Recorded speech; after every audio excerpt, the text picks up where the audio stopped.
Hello मेरे प्यारे sister, आज की इस वीडियो के माध्यम से मैं हूं आपका भाई चंदन एक बार पुनः इस वीडियो में प्रेजेंट हो चुका हूं। बिहार स्वास्थ्य विभाग के अंतर्गत नई वैकेंसी 35,000 एएनएम आने की आगाज हो चुका है।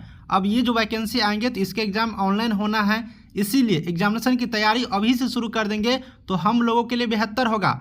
चलिए एएनएम की तैयारी कराना शुरू किए हैं और आज क्लास दूसरा लेकर के आ चुके हैं। मिडवाइफरी का वीवीआई क्वेश्चन अभी चल रहा है। जिन सिस्टर ने अभी तक सब्सक्राइब नहीं किए हो चैनल को सब्सक्राइब कर लीजिए, और जिन सिस्टर को अभी तक में पहला एएनएम की क्लास छूट चुका है मिडवाइफरी का क्वेश्चन, तो लिंक आपको हम डिस्क्रिप्शन में डाल देते हैं, उस वीडियो का देख लीजिएगा और इसी चैनल के प्ले लिस्ट में जाइएगा तो आपको मिडवाइफरी एएनएम मिल जाएगा। और प्ले लिस्ट में कल का वीडियो हमने उसमें डाल दिया है, वहां से आप लोग देख सकती हो। अगर आप लोग को नहीं मिले वो वीडियो तो कमेंट करिएगा, फर्स्ट वीडियो का लिंक हम आपको डाल देंगे।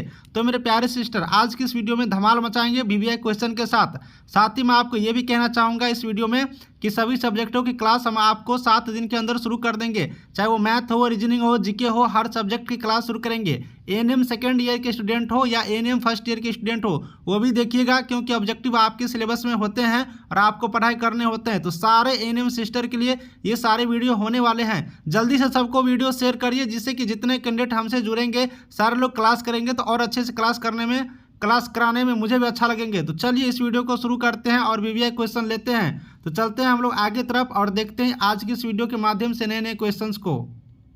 प्यारे दोस्तों, जैसे कि आप लोग को मालूम होगा कल हम आप लोग को 10 नंबर क्वेश्चन तक कंप्लीट करवा दिए थे। आज हम उससे आगे के क्वेश्चन करवाएंगे।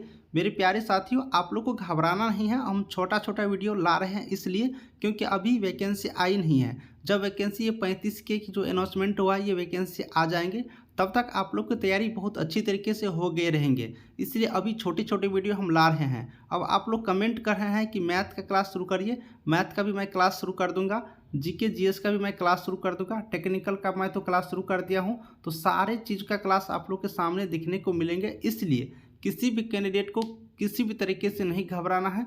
रीजनिंग का क्वेश्चन आते हैं तो रीजनिंग में हम आप लोग को बताएंगे। अभी टेक्निकल पढ़िए, टेक्निकल पढ़ने से ये होता है कि टेक्निकल के क्वेश्चन ज़्यादा आते हैं और जो सेकेंड ईयर के स्टूडेंट होंगे वो सारे कैंडिडेट भी अच्छे तरीके से पढ़ पाएंगे, इसलिए हम अभी मिडवाइफरी क्वेश्चन को लिए हैं।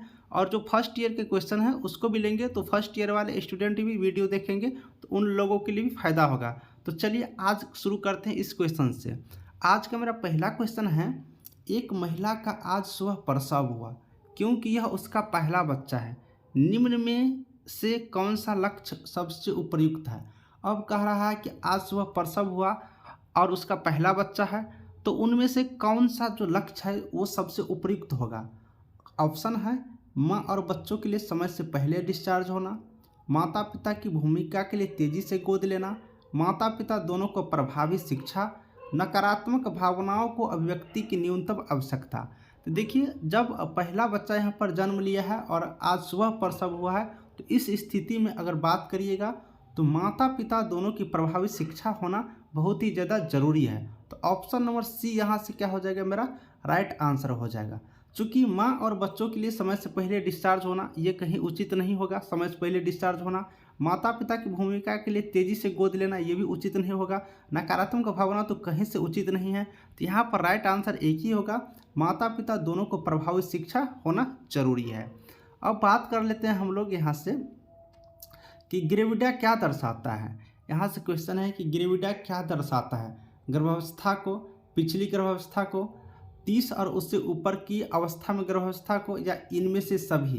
तो देखिए ग्रेविडा जो है, ग्रेविडा एक गर्भावस्था को दर्शाते हैं, याद रखेंगे, सिर्फ गर्भावस्था को दर्शाते हैं ग्रेविडा। ठीक है, कभी कभी पूछ दिए जाते हैं ग्रेविडा क्या दर्शाते हैं, तो गर्भावस्था को दर्शाते हैं। ऑप्शन नंबर ए मेरा क्या हुआ, राइट आंसर हुआ। चलिए नेक्स्ट क्वेश्चन हम आपको दिखा देते हैं कि नेक्स्ट क्वेश्चन मेरा ये है, गर्भाशय नली और अंडाशय के विकार हैं। यहाँ से देखिए 4 ऑप्शन दिए हैं, कह रहा है कि गर्भाशय नली और अंडाशय के विकार है, इनमें से कौन गर्भाशय नली और अंडाशय का विकार है ये बताने के लिए यहाँ पर क्वेश्चन है। तो यहाँ से हम लोग बात कर लेते हैं गर्भाशय नली और अंडाशय के विकार का। तो ऑप्शन क्या है मेरा, एक्यूट स्प्लिंटस, अस्थानिक गर्भावस्था, ट्यूमर, उपयुक्त सभी। तो यहाँ से अगर बात करिएगा तो गर्भावस्था नली और अंडाशय के जो विकार हैं ये इनमें से सभी हैं, यानी कि तीनों इनमें से गर्भाशय और अंडाशय के विकार होते हैं।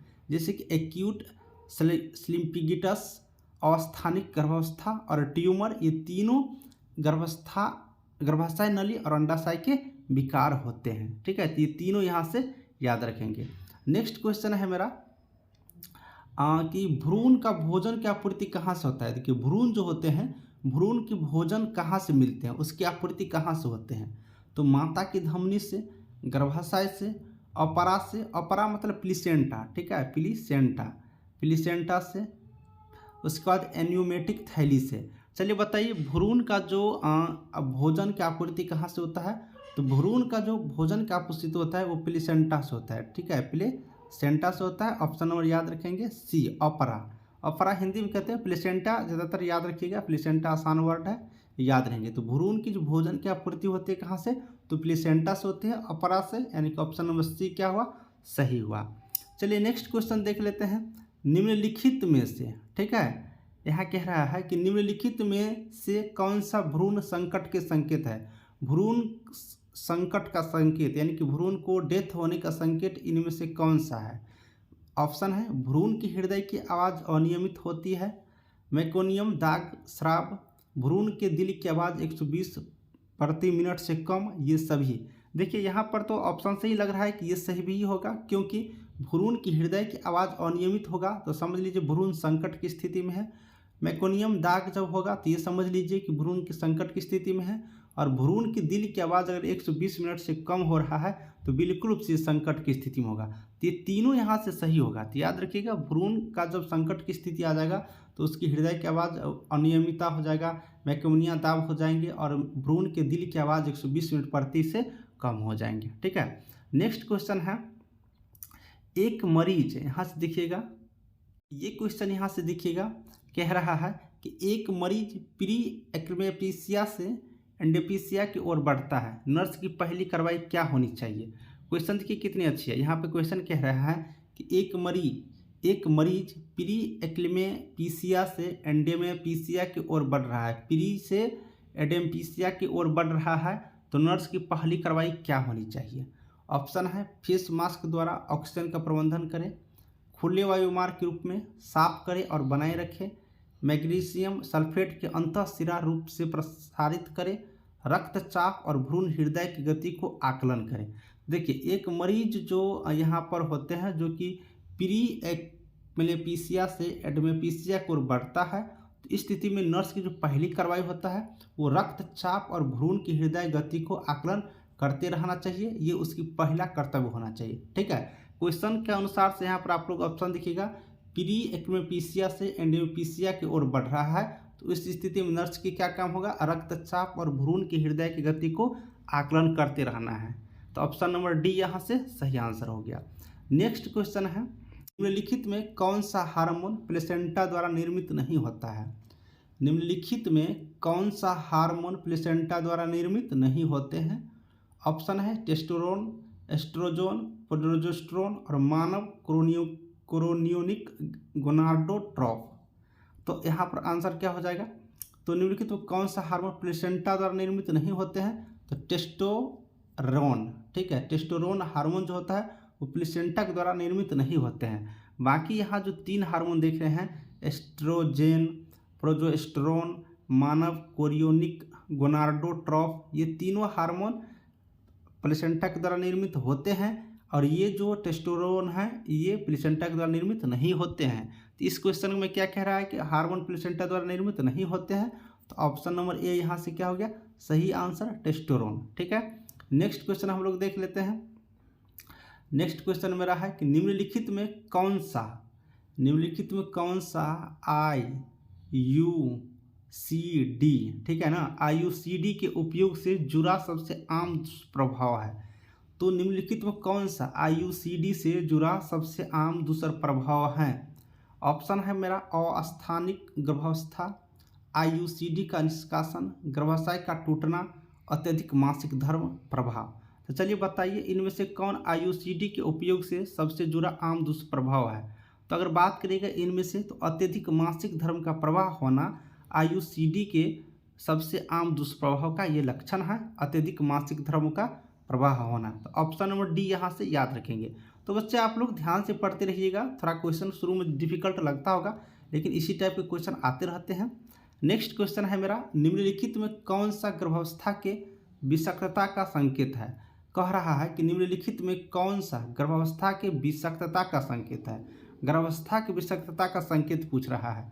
ऑप्शन है निम्न रक्तचाप, उच्च रक्तचाप, निम्न रक्त शर्करा और उच्च रक्त शर्करा। तो इसमें से क्या हो जाएगा, निम्नलिखित में से कौन सा विषाक्तता का संकेत है। तो इसका अगर राइट आंसर देखेंगे तो उच्च रक्तचाप हो जाता है ना। तो निम्नलिखित में कौन सा गर्भावस्था के विषाक्तता का संकेत होता है, उच्च रक्तचाप। ऑप्शन नंबर बी यहाँ से राइट आंसर, उच्च रक्तचाप। नेक्स्ट क्वेश्चन हम लोग कर लेते हैं, गर्भावस्था के दौरान शारीरिक रक्त अलाप का परिणाम क्या है। देखिए, गर्भावस्था के दौरान शारीरिक रक्तअल्पता का परिणाम क्या है। तो आयरन के सेवन में कमी, मां की प्लाज्मा मात्रा में वृद्धि, गर्भावस्था में एरिथ्रोपोएसिस में कमी और भ्रूण की बढ़ी हुई मांग। तो चलिए बताइए, इसमें से गर्भावस्था के दौरान शारीरिक अल्पता के परिणाम क्या। इसका आंसर क्या हो जाएगा, यहाँ पर मां की प्लाज्मा मात्रा में वृद्धि। मां की प्लाज्मा मात्रा में जब वृद्धि हो जाती है तो शारीरिक रक्तअल्पता का परिणाम यहाँ पर दिखने लगता है ना। तो ऑप्शन नंबर यहाँ से क्या होगा, बी राइट आंसर हो जाएगा। तो मेरे प्यारे साथियों, आपने यहाँ पर टोटल आज 20 तक क्वेश्चन किए हो। धीरे धीरे क्वेश्चन करिए और इसी को 2-3 बार देखते रहिएगा वीडियो को, ठीक है ना। तो आप लोग अच्छी तरीके से कर पाएंगे और भी आपको क्वेश्चन इसी तरीके से कराते रहेंगे। तो आप लोग बताइएगा कि क्लास कैसा लग रहा है, और आपको नेक्स्ट क्लास हम बहुत ही जल्द प्रोवाइड करा देंगे। जिन कैंडिडेटों का क्लास छूट जाता है ना, वो आप लोग को घबराना नहीं है। प्ले लिस्ट हम बना दिए हैं, मिडवाइफरी का प्ले लिस्ट है, मिडवाइफरी का आप लोग देखते रहिएगा। वहाँ से आप लोग वो सारी क्लास आप लोग वहाँ से अटेंड कर लीजिएगा और सारा क्वेश्चन देखते रहिएगा। अगर आपको कोई क्वेश्चन समझने में डाउट लगे तो वो क्वेश्चन नंबर कमेंट करिएगा या फिर टेलीग्राम ग्रुप से पूछ लीजिएगा, वहाँ से हम आपको जवाब दे देंगे। चलिए आज की इस वीडियो में इतना ही, थैंक यू।